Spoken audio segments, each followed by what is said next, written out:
ለከ ኃይል ክብር ወስብሐት ወእዘዝ ወእስከ ለዓለም። አቤቱ ጌታ እግዚአብሔር ሆይ ኃይል ምስጋና ክብርና ጌትነት ገናንነትና መፈራት እስከ ዘላለሙ ድረስ ላንተ ይሁን አሜን።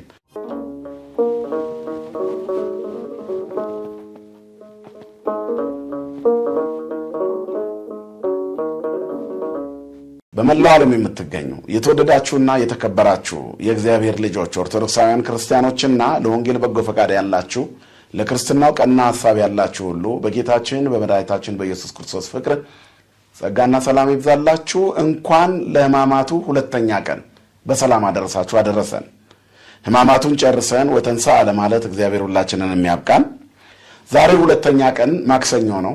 ዕለተ ሰሉስ ጌታችን መድኃኒታችን ኢየሱስ ክርስቶስ ከስቅለቱ በፊት ባለችው የመጨረሻዋ ሳምንት ውስጥ ያደረጋቸውን ክንውኖች ከመናስብበት ሁለተኛው ቀን ዕለተ ሰሉስ ይባላል። በዚህ ቀን ሁለት ነገሮች ተከናውነዋል። አንደኛው ምክረ አይሁድ የፈረሰበት ነው። ሁለተኛው ደግሞ ተስዕሎተ ሊቃነ ካህናት ወረበናት ነው። የጥያቄ ቀን የሚባል ስያሜ የሚሰጠው በዚህ ምክንያት ነው። እንግዲህ አይሁድ ሁላችንም እንደምናየው በዚህ በሁለተኛው ቀን እንደ ትላንትናውም ሁሉ ስብሰባ አድርገዋል። ጌታችን መድኃኒታችን ኢየሱስ ክርስቶስን እንዴት እንደሚገድሉት እንዴት እንደሚሰቅሉት በምን አይነት ሁኔታ እንደሚያሴሩበት አስበዋል። መቼም ነውርና ጉድፍ የሌለበት ንጽህናው ምሉእ የሆነ በባህሪው ቅዱስ የሆነ አምላክ ስጋ ለብሶ በምድር ላይ ቢመላለስም ወንጀል ያልተገኘበት ንጹህ አምላክ ነው። ስሙ የተመሰገነ ይሁን። ነገር ግን አይሁድ ክፋት እንቅልፍ ነስቷቸዋል። የኃጢአታቸው ጥግ አምላካቸውን ለመስቀል እስከሚደርሱበት ደረጃ ድረስ አድጓል። የሰው ልጅ በመልካም ነገር ሲያድግ የሚደርስበት ከፍታ እግዚአብሔርን ወደ ማየት እንደሚሆነው ሁሉ በክፋት ደግሞ ሲያድግ ሰይጣን መሆን እንደሚችል ከሰይጣንም እንደሚበልጥ በአይሁድ ሕይወት እንማራለን። እናም በዚህ ቀን አይሁድ እንዴት አድርገን እናስወግደው ብለዋል። ጌታችን መሰቀል አለበት፣ በቃ እንቅልፍ ነስቷቸዋል። እሱ መገደል አለበት። ግን በምን መንገድ ይገደል? በምን መንገድ እናስወግደው? መድኃኒታቸውን የጨለማውን ሊያበራላቸው ትካዜያቸውን ሊያርቅ የመጣውን መድኃኒት እውር ሲያበራ ለምጻም ሲያነጻ የታሰሩትን ሲፈታ ሸክማቸው የከበደባቸውን ሲያቀልላቸው እያዩ ሊሰሩት ያልቻሉትን ስለሰራ እንቅልፍ ነሳቸው።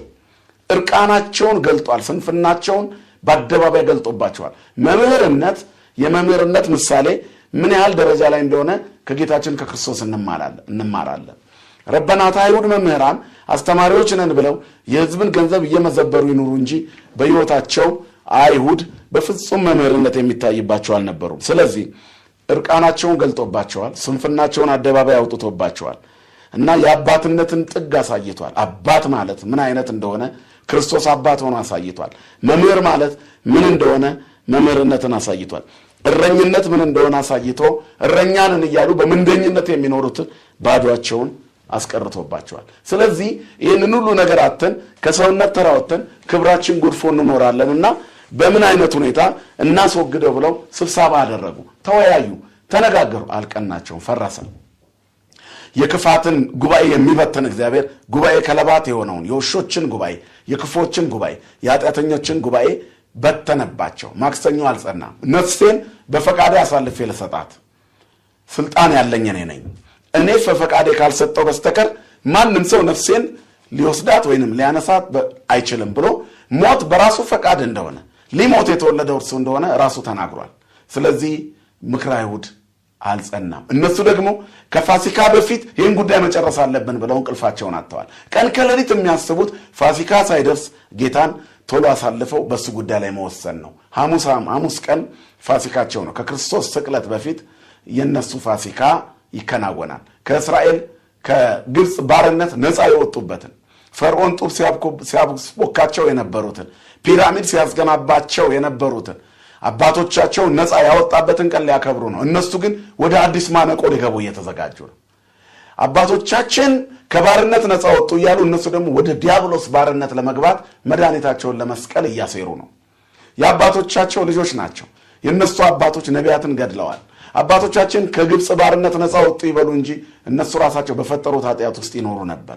ለዚህ ነው ትላንትናም እንደተነጋገርነው እናንተ ክፉዎች የክፉዎች ልጆች ናችሁ፣ የአባቶቻችሁን ከረጢት ሙሉ። አባቶቻችሁ ነቢያትን ገድለዋል፣ እናንተ ደግሞ መድኃኒታችሁን ልትገድሉት ነው፣ በሉ ቶሎ ጨርሱ ብሏቸዋል። ግን እሱ ሲፈቅድ ይሆናል። ስለዚህ ምክረ አይሁድ በጣም ያሳዝናል። ሙት ያስነሳውን እግዚአብሔር መሞት አለበት ያሉበት፣ እስራት የፈታውን መድኃኒት መታሰር አለበት ያሉበት የብዙዎቻችን ኃጢአት አይሁድ ላይ ይገኛል። በጎ ነገር የሰራ ሰው ከበለጠን በመቀኝነት እያሴር ልናጠፋው እንውላለን። ሟርቱ፣ መተቱ፣ ጥንቆላው በክፉ ሰዎች ላይ የሚደረግ ይመስላችኋል? በክፉ ሰዎች ላይማ አይሳካም። ምክንያቱም የሰይጣን ተባባሪዎች ስለሆኑ ክፉዎች እነሱን ስለሚበልጧቸው አይሆንም። ደጎችን ለማጥፋት ነው ሰይጣን የሚተባበረው። በቤተ ክርስቲያን ውስጥ ሳይቀር በመተት በጣም ንጹሃን ሰዎች ሲታሰሩ በየጸበሉ የምንሰማው ልፍለፋ ድግምቱና መተቱ ከዲያብሎስ ጋር የተባበሩ ሰዎች የሚያደርጉት ስለሆነ እኮ ነው። በዚህ ምክንያት ብዙ ጥንቆላዎችና ተአምራትን ያደርጋሉ፣ ግን በክፋት ነው እንጂ ይህንን ኃይል አገር ለማነጽ ቤተክርስቲያን ለመስራት ድሆችን ለመርዳት በተጠቀሙበት ነበር። ነገር ግን ለዲያብሎስ ባሪያው ሆነው ስለሆነ የሚመትቱት ወይንም ተንኮል የሚሰሩት አይሳካላቸውም። አይሁድም እንደዚሁ ናቸው።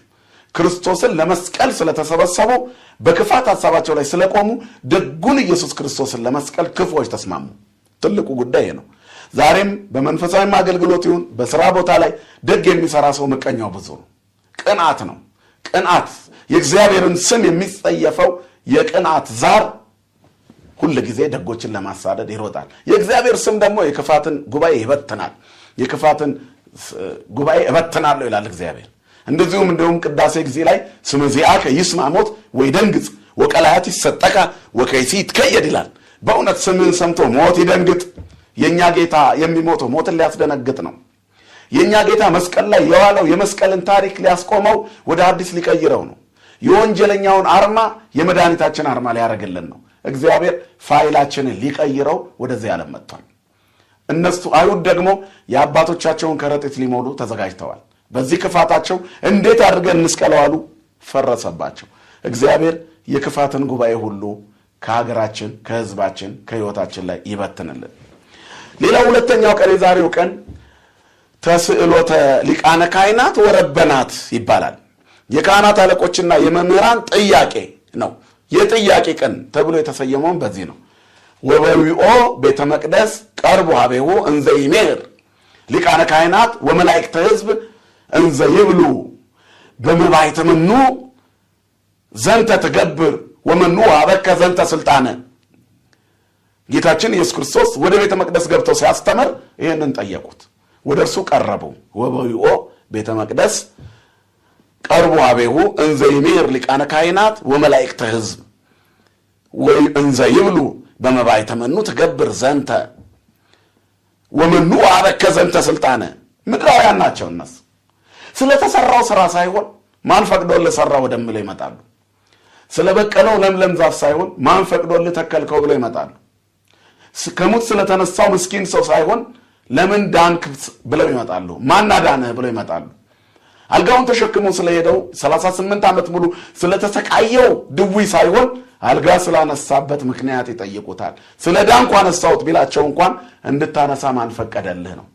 ያዳነኝ አንሳለኝ ሲል ማን አስነሳለህ ብለው ሊሰቅሉት ይመጣሉ። ከበጎ ነገር ጋር ያለ መተባበርን ያለ ክፋት የለም። ስለዚህ ጌታችን ኢየሱስ ክርስቶስ ወደ ቤተ መቅደስ በገባ ጊዜ ቀረቡት።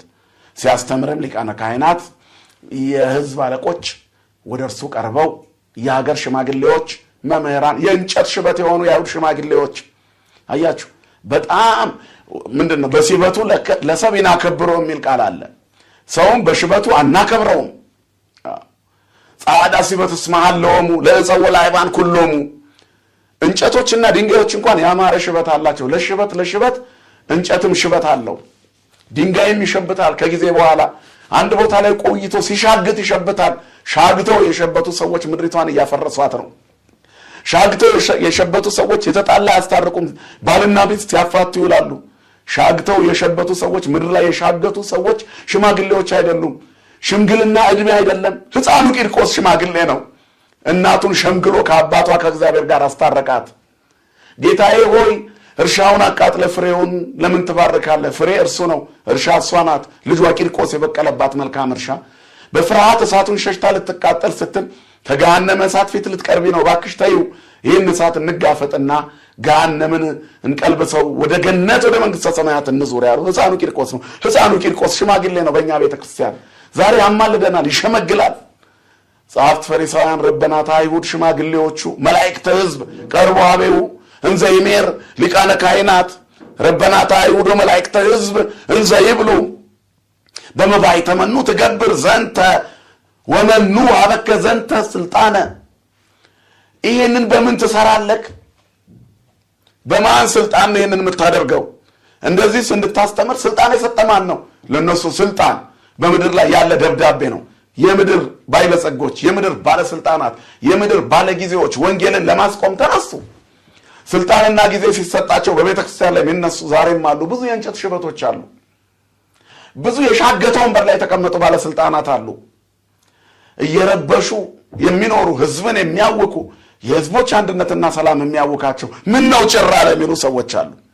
የእግዚአብሔርን ጉባኤ ለመበተን የሚቆሙ መስቀል ይዘው የቆመውን ምስኪን ህዝብ ለማስለቀስ የሚቆሙ ጊዜና ኃይል የሰጣቸውን ህጉ ከሰጣቸው ኃላፊነት ይልቅ እነሱ በረብሻ ራሳቸው ማሳየት የሚፈልጉ አሉ። ክርስቶስ ግን የመጣው የተረበሸውን ህዝብ ሰብስቦ በፍቅር እንዳደረገ አጋንንት የሚሰለጥንበትን ህዝብ ከአጋንንት ነፃ አወጣውና በህዝብ መካከል እንዲቆማል። አይሁድ ተበሳጩ። እብድብዱን እያየን ነበር ትልቅነታችን የሚታየው። ያዙት ልቀቁት እያልን ነበር። እብድ ጠፋ። ጌታ ሲመጣ እብደትን ነቀለና ህይወትን ዘራ። በሽታን አስወገደና ጤንነትን አቆመ። መጡ፣ ከፋቸው የዲያብሎስ ልጆች። ስለዚህ መጡ። ጥሩ ስትሰሩ ፈተና አለባቸው ምዕመናን። እና የጌታችን መከራ የሚታሰበው በዚህ ሁኔታ ነው። ለምን ደግ ሰራ ብለው ነው ወደ እርሱ ቀረቡና በመባይ ተመኑ ትገብር ዘንተ ወመኑ አበከ ዘንተ ስልጣን። ይህን ስልጣን የሰጠህ ማን ነው? በማን ስልጣን ይህን ታደርጋለህ? በምንስ ኃይል ይህን ታደርጋለህ? በምን አቅም ነው የምታደርገው? እንዲህ እንድታስተምራ አንጽሖተ ቤተ መቅደስ ስላከናወነ፣ በጅራፍ ገበታውን ስለገለበጠ፣ ርግብ ሻጮቹን ይህ አያስፈልግም የአባቴ ቤት ይሄ ነው ብሎ ስላስወጣ፣ ወንጌል ስላስተማረ፣ አዲስ ኪዳንን ስለገለጠ፣ መፋቀርን ስለተናገረ፣ ህይወትን በምድር ላይ ስለዘራ፣ አንካሶችና ዕውሮችን ስለፈወሰ፣ በመቅደስ ዕውሮችና አንካሶችን መጥተው ቀርበው ነበር። ወደ ውስጥ እንዳይገቡ የአይሁድ ሕግ የከለከላቸው፣ ወደ እነሱ የሚቀርብ የፍቅር አምላክ የተገለጠላቸው። እኛ ወደ እርሱ መቅረብ ቢያቅተን ኃጢአት አስነክሶን ኃጢአት ለምጻም አድርጎን፣ እሱ ግን ሳይጸየፍ የዳሰሰን አምላክ ነው እና በዚህ በሕማማቱ ሁለተኛ ቀን በምን ስልጣን ይህን ታደርጋለህ ብለው ጠየቁት። ስልጣን ምንድን ነው ለመሆኑ ምዕመናን? የወንጌሉን ጌታ በምን ታደርጋለህ? ወንጌሉ ፍቅር ነው፣ ህይወት ነው። በምን ስልጣን ይህን ታደርጋለህ ብለው እነሱ ጠየቁት። እነሱ ባለስልጣን ናቸው፣ ምድራውያን ባለስልጣን። ሰማያዊውን ንጉሥ ጠየቁት። የአይሁድ አለቆች የዓለምን ሁሉ መሪ ጠየቁት።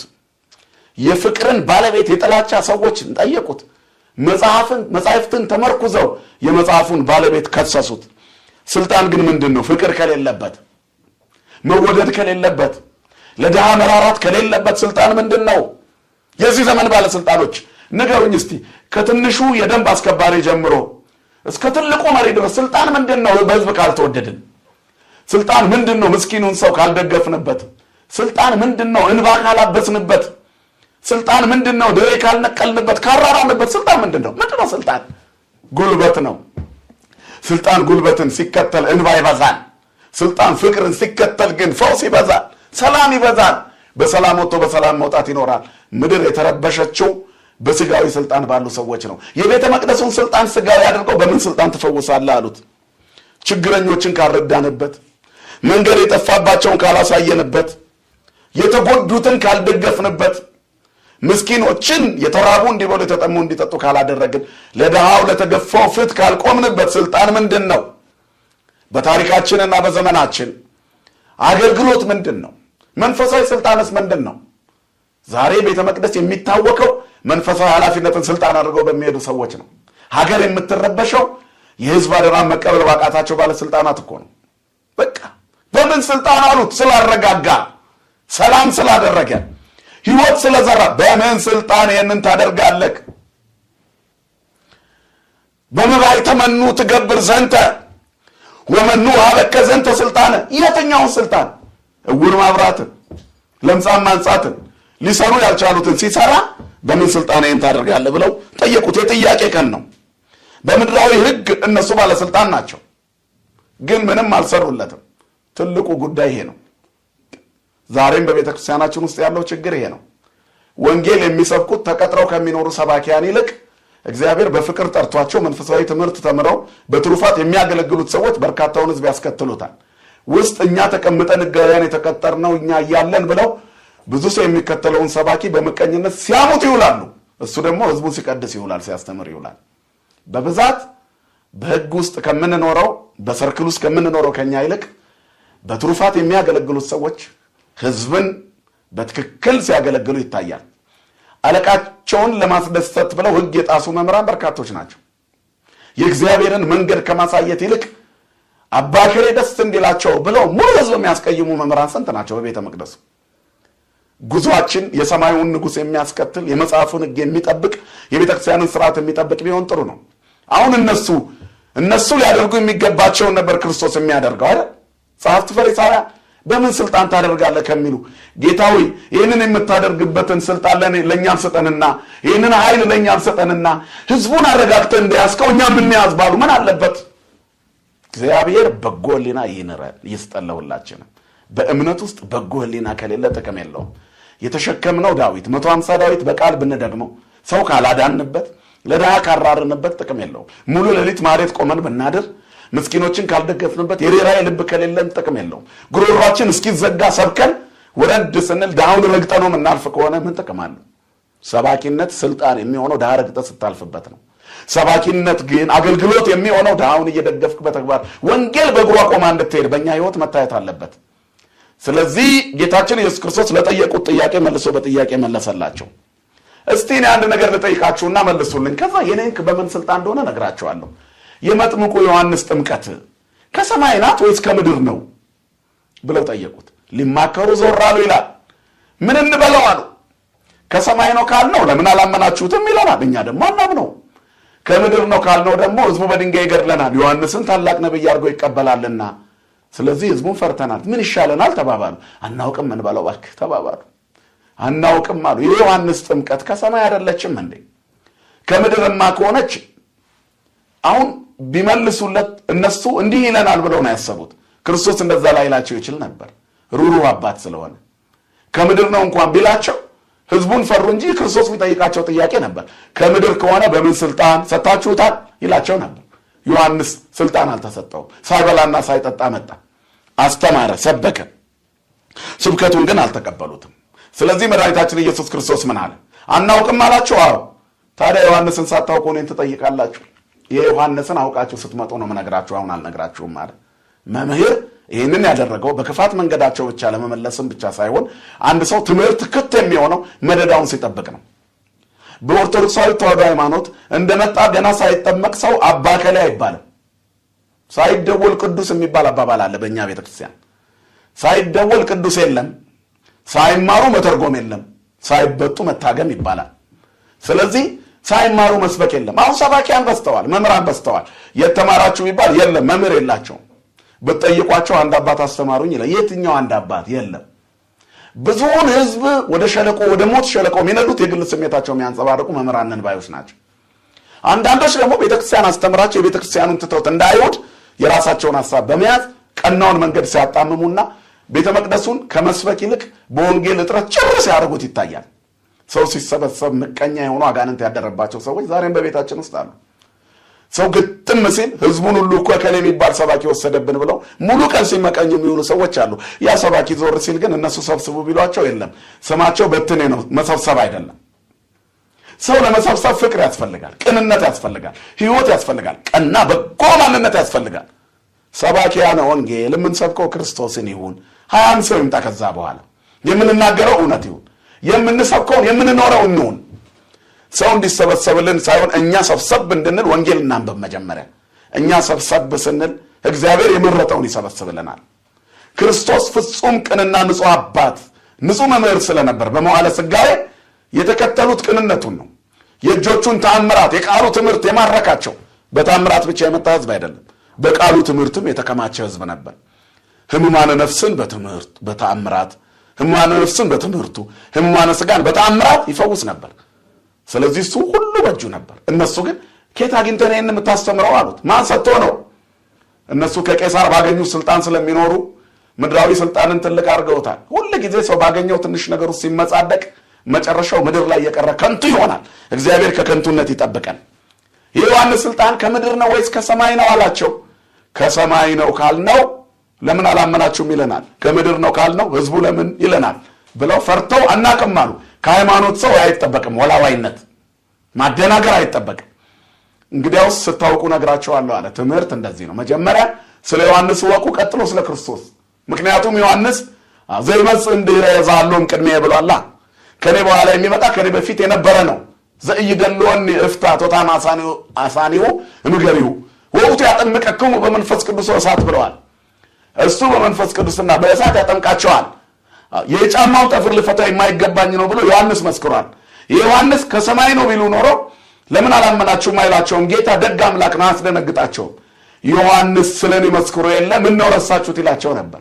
ከኔ በኋላ የሚመጣው ከኔ ይበረታል ይላቸው፣ ከዚህም ሌላ ይላቸው። እሱ ያውቃል የሚለው። የኛ አባት ግን ሩሩህ ነው፣ አስደንጋጭ አምላክ አይደለም። ስለዚህ እሱን ካመናችሁት ለምን የተከተላችሁን ይነግራቸው ነበር ጌታ። ብዙ የሚላቸው ነገር ነበር። እነሱ ግን ሁለት ሊለን ይችላል ያሉትን የገመቱትን ይዘው ጥሩ ነው፣ በዚህ ብቻ ግን ወደቁ። ለሚወድቅ ሰው የበቂው ነው። ግን ትልቁ ጉዳይ ዮሐንስ ሳይበላና ሳይጠጣ መጣ፣ አስተማረ፣ መናኝና ባህታዊ ሆነ። ከኔ በኋላ የሚመጣው ግን ከኔ ይበልጣል ብሎ መሰከረ። ከኛ መካከል ከኛ ጋራ በላ ጠጣ ዳሰስ ነው አየነው እንዳለ አባ ሕርያቆስ። በመካከላችን ቢመጣ ደግሞ ካልሰቀል ነው አሉ። የአይሁድ ክፋት ይሄ ነው። ከዚያ በኋላ ጌታችን አልነግራችሁም አለ። እናም መጥምቁ ዮሐንስ የአማንያን ልብ ውስጥ የገባው በቅንነቱ ነው፣ ስለ ክርስቶስ በመመስከሩ ነው። እኔ ክርስቶስ ነኝ ባለማለቱ ነው። ዛሬም ሰባኪያን የምእመናን ልብ ውስጥ የሚገቡት ስለ ክርስቶስ ስለ ወንጌሉ በመስበክ እኛ የማንጠቅም ባሪያዎች ነን ሲሉ፣ ወንጌል በትህትና ሲሆን ጥሩ ነው። እግዚአብሔር ትሑታን ያደርጋል። እናም ምእመናን ስናሳጥረው መቼም ቀኑ የስግደት ቀን ነው እና ረጅም ሰዓት በማስተማር ሳይሆን ተግባራዊ ስርዓተ አምልኮ በመፈጸም እናሳልፍበት ጊዜ ስለሆነ ተስዕሎተ ጸሐፍት ፈሪሳውያን ወረበናት አይሁድ መምህራን አፍረው የተመለሱበት ነው። ግን ከዚህ ጋር አያይዞ ጌታ አስተምሯል። የጥያቄ ቀን ብቻ ሳይሆን ማስተማርም የተገለጠበት የታየበት ቀን ነው። በዚህ ቀን ብዙ ትምህርትም አስተምሯል። እናም ሲያስተምራቸው እንዲህ አላቸው። ስለ አንድ ምሳሌ ምን ትላላችሁ አላቸው። ምን አሉት? አንድ ሰው ሁለት ወንድማማች ልጆች ነበሩት። ታላቁንም ልጄ ወይ ዛሬ ወደ ወይኔ ቦታ ሂድና ስራ አለው። ልጁም መልሶ እምቢ አለ። ኋላ ግን ተጸጽቶ ሄደ። ሁለተኛውም እንዲህ አለው። እርሱም እሺ ጌታዬ እሄዳለሁ አለ። ነገር ግን ይህኛው ሁለተኛው ልጅ አልሄደም። እንግዲህ እስከ ሁለቱ ፈቃድ የፈጸመ ማንኛው ነው አላቸው። እነርሱም ፊተኛው ነዋ አሉት። ጌታችን ኢየሱስም እንዲህ አላቸው፣ እውነት እውነት እላቸዋለሁ ቀራጮችና አመንዝሮች ጋለሞቶችም ወደ እግዚአብሔር መንግሥት በመግባት ይቀድሟቸዋል። ዮሐንስ በጽድቅ ጎዳና ወደ እናንተ መጣ፣ አላመናችሁበትም። ቀራጮችና አመንዝሮች ጋለሞቶች ግን አመኑበት። እናንተም በኋላ በእርሱ ለማመን አይታችሁ እንኳን ንስሐ አልገባችሁም። ቀራጮችና አመንዝሮች ግን ነብይነቱን አመኑ። መምህር ክርስቶስም ሲመጣ ቀራጮቹ አመኑ። ስለዚህ የሁለቱ ወንድማማቾች ታሪክ ይሄንን ይመስላል አላቸው። የመጀመሪያዎቹ ታላቅ የተነገራቸው ወንጌል ቀድሞ እንዲደርስላቸው ጌታ ይመጣላቸው ጸሐፍት ፈሪሳውያን ናቸው። ኦሪትን ተቀብለው በወንጌል ሳያምኑ ቀርተዋልና ወደ እርሻ ቦታ እሺ ሄዳለሁ ብሎ የቀረው ልጅ እናንተ ናችሁ ሲላቸው ነው። ምሳሌው ይሄ ነው። እነርሱ ወደ አዲስ ኪዳን እንዲመጡ ትንቢት ሲናገሩ ቆይተው አዲስ ኪዳን ሲደርስ ግን እንገባበታለን ያሉትን ሳይገቡባት ቀርተዋል። ወንጌል ቀረችባቸው። አሕዛብ ኃጢአተኞችና መጸባሃያን ግን ምስኪኖች ስለሆኑ በበደል የረከሱ ስለሆኑ በደላቸውን አምነው በኦሪት ጊዜ ከሰሩት ኃጢአት ይልቅ አዲስ ኪዳንን በመቀበል ድነዋልና እውነት እላችኋለሁ ቀራጮችና ኃጢአተኞች ጋለሞቶችም በመንግሥተ ሰማያት በመግባት ይቀድሟቸዋል። እናንተ ግን የበኩር ልጅ ነን እያላችሁ እየተኮፈሳችሁ አትገቡም። የዮሐንስንም መንገድ የተከተሉት ሌሎች ናቸው፣ እናንተ አይደላችሁም። ስለዚህ እናንተ አትገቡም አላቸው። ምሳሌው እነሱ ላይ እንደሆነ ስላወቁ ደነገጡ። ድንጋይ ያነሱበትም ክፉ ናቸው። ሕዝቡን ስለፈሩ አልፈው ሄዱ። ጌታችን ሁል ጊዜ ክፉዎችን ያሳፍራል፣ ደጎችን ይሞላል። ምዕመናን በወንጌል የማናፍረው ደጎች ስንሆን ነው፣ ቅኖች ስንሆን ነው፣ ትሑታን ስንሆን ነው። ጸሐፍት ፈሪሳውያን ወንጌል አልደረሰችላቸውም፣ መታ አልተቀበሏትም። ለነሱ ነበር የመጣችው፣ ወደ ውስጣቸው አልደረሰችም። ኃጢአተኞች ቀራጮችና መጸባሃያን ግን እነዚህ በኃጢአት የሚኖሩ ሰዎች ክርስቶስ ወደ እነሱ ሲመጣ አሜን ብለው ተቀብለው በወንጌል አምነው ተቀብለዋል። ወቀደምትን ይከውኑ ድህረ ፊተኞች ኋለኞች ይሆናሉ ይላልና ኋለኞች እንዳንሆን ስግደቱ፣ ጸሎቱ፣ ጾሙ ወደ ገነት የምንገባበት እንዲሆን ያስፈልጋል። የተወደዳችሁ የእግዚአብሔር ቤተሰቦች ዛሬ ማክሰኞ ሁለተኛ ቀን ነው። እንደ አይሁድ ጠያቂዎችና ነቃፊዎች ክፋትና ሴራ የሚያስቡ ሰዎች ሁሉ የሚያፍሩበት ቀን ነው። እኛም እንደዛ እንዳንሆን የምንመከርበት ቀን ነው። ሌላው የክርስቶስን መንገድ የምንከተልበትና ሕይወታችንን የምንመራበት ቀን ነው። ተስዕሎተ ጸሐፍት ወፈሪሳውያን በእፍረት ነው የተጠናቀቀው። የኛ ክርስትና ግን ሕማማችን የክርስቶስን ሕማማት የምናስበው ሰሞነ ሕማማቱ የኛ በዓላችን በትንሣኤ የምናከብረው ነው የሚሆነው። ያ እንዲሆን አምላካችን እግዚአብሔር ይርዳን። ለብርሃነ ትንሣኤው በሰላም ያደርሰን። የእግዚአብሔር ቸርነት የእመቤታችን አማላጅነት አይለየን። የነገ ሰው ይበለን። እንበለ ደዌ ወሕማም ወእንበለ ጻማ ወድካም አመ ከመዊኦም ያብጽሐነ ያብጽሕክሙ እስከ በዓለ ትንሣኤሁ በፍስሐ ወበሰላም። ከደዌና ከሕማም ጠብቆ በደስታና በሐሴት አድርጎ ከድካምና ከጻማ ጠብቆ ለትንሣኤው በሰላም እስክንደርስ ይህንን ሕማማት የምንሰግድበት የምንለወጥበት ያድርገን። የእግዚአብሔር ቸርነት የእመቤታችን አማላጅነት አይለየን። አሜን።